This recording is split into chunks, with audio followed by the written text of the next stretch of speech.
I was really enjoying the rain, especially in the early morning on Saturday. But as Sunday appeared, it was still raining. I went to the bottom of Hillmead Apartments around 8:30 a.m. to see if I could cross. I waded out into the water, and it was about 10 inches deep. I called my cousin Zeke, who does a lot of rescue work, to see what he thought about crossing. He was non-committal, and I went home. I tried to call the non-emergency lines and fire department, but all lines were busy. Restless at home, I decided to try again. This time I saw others cross the road, and I went for it. Then I drove around Bellevue looking for the fire department, but I couldn't find it. I looped back through and turned on Sawyer Brown Road. It wasn't long before I saw the red lights, cars, and water. I'd arrived on the scene of a disaster. I walked to the first fireman. He told me to talk to another, who directed me to the man under the tree with the yellow t-shirt on. I asked if he needed a boat. Yes was his answer. I hopped in my little Dodge Ram 88 and headed for home to get my boat. And then it hit me. I'm not sure what it was, but I was overwhelmed. I called my buddy Sam to see if he would help. He was taking care of his dad. At one point, he told me he couldn't hear me. I was choked up.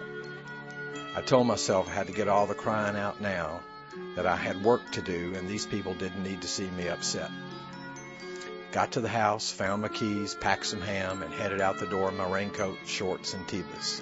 Driving to the scene, I was reminded that the most dangerous time was to and from an accident. I had to slow down. I had to take my time. I arrived on the scene. It was easy to tell the scene because there was no more road. I backed my little truck and trailer in the water, but this was no boat ramp. The boat would not float, and water was in my muffler gurgling, and I was worried about 10 inches earlier. Now I'm in the water, and men are giving me addresses of where to go on little slips of paper. It was raining so hard the addresses faded, and I'm too hopped up on adrenaline to remember squat. One very big man comes up and says the folks he's been taking care of need to be rescued. Off we go, down the street, not sure of what is under my boat.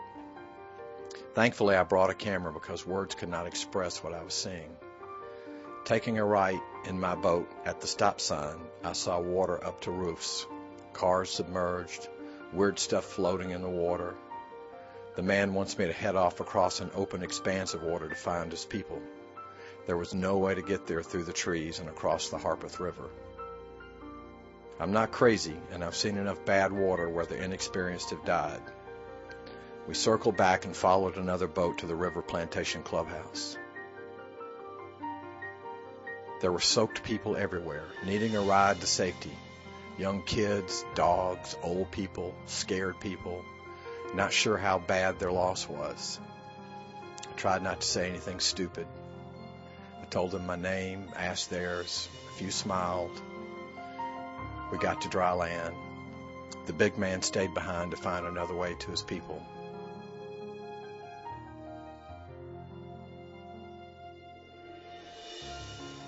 Justin hopped in, and off we went back to the clubhouse. The lightning was right overhead. I'm thinking I should call Zeke to see just how dangerous this is, but I knew. Only fools from the blessed make it in this kind of weather. I apologized for cursing every time the lightning hit. Justin said he was a truck driver and it was okay. Next boatload, more tired, drained people and pets. I suggested we all pray. This was very nasty. Hard rain, storm right on top of us. Nowhere to hide, no choice but to go on. Next group landed. They didn't say a thing, just got out and went. More trips. One woman recognized me. One girl did too. She worked at CVS in Bellevue. We smiled. More and more trips. Up Sawyer Brown Road, calling for people, but none came or just looked. Back to the clubhouse and more people in the boat. Finally, all were gone from the clubhouse but the volunteers and police. I told them this was my last trip. All of a sudden, an official boat with dudes dressed in yellow helmets, blue wetsuits, and cute red life preservers showed up to start rescuing people. Then their engine wouldn't start, and they had to walk away with their boat. One fellow pulled out a bottle of Jack. And man, I needed the warmth. My fingers had begun to get numb, and I was soaked from head to toe.